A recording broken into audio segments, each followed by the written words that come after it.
Snowy 2.0, will this thing ever be finished?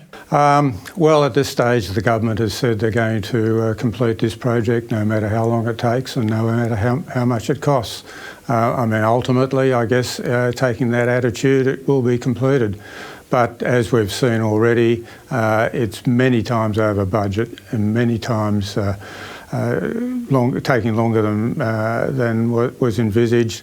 And really, it's time to review this project. See, everywhere we turn, we're told that spending is accelerating inflation. We've got to have interest rates. The poor battler at home with a mortgage, we've got to have high interest rates to stop spending. And here is government. Turnbull said it'd be built for $2 billion. You're now saying that when all costs are included, we're talking, what, $25 billion?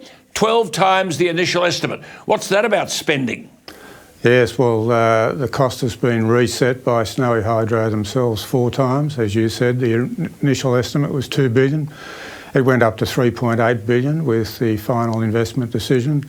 The contract was signed with the joint venture soon after for $5.1 billion. A few months ago, the estimate was $5.9, and the reset cost is now $12. But that reset cost doesn't include all of the cost components of the project, and particularly it doesn't include the financing costs and the transmission costs. The transmission costs alone to connect Snowy 2 to Sydney and Melbourne are well over $10 billion. So all up, we're talking about $25 billion. That's frightening.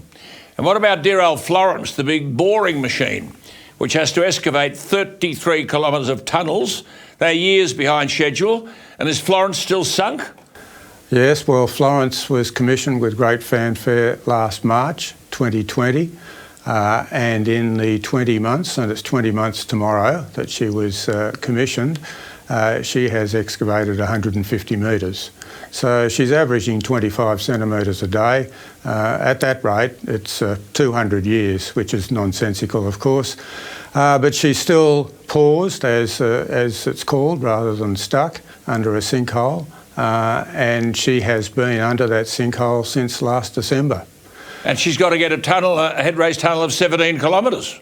That's right, she's got 17 kilometres ahead of her. So 200 years we'll have her up and going, eh? Oh, well, if things turn out okay and she gets unstuck or unpaused, and she attains the speed of the other 2 tunnel boring machines. There are 3 tunnel boring machines boring these 27 kilometres of water tunnels, and she gets up to their speed, she'll take about 7 or 8 years. So that's well after the current estimated completion date of 2028.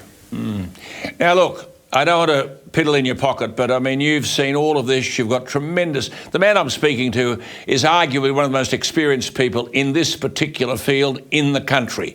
So let's just get down to the nitty-gritty. You've called this a profligate waste of taxpayers' money.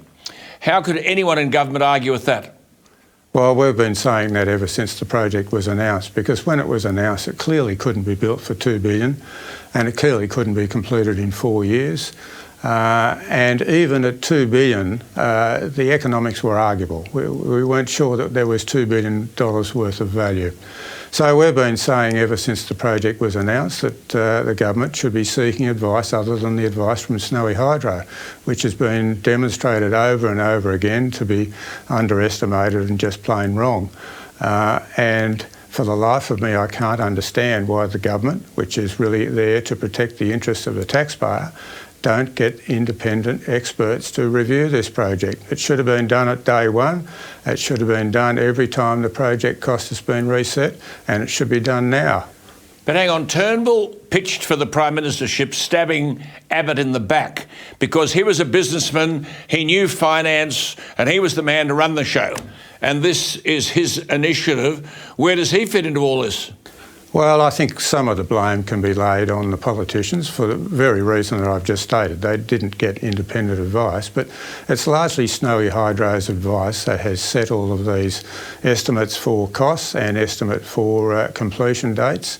And so really a fair bit of the blame should be laid on Snowy Hydro themselves, and but we particularly can't elect the board. them, they're unaccountable. I mean, don't we appoint politicians to make sure that these people like Snowy Hydro are accountable? There obviously was no one in government with the knowledge, the scholarship or the will to consult with experts to review the kind of figures that were being thrown at them. Yeah, well, that's just what we've been saying for 6 years, Alan.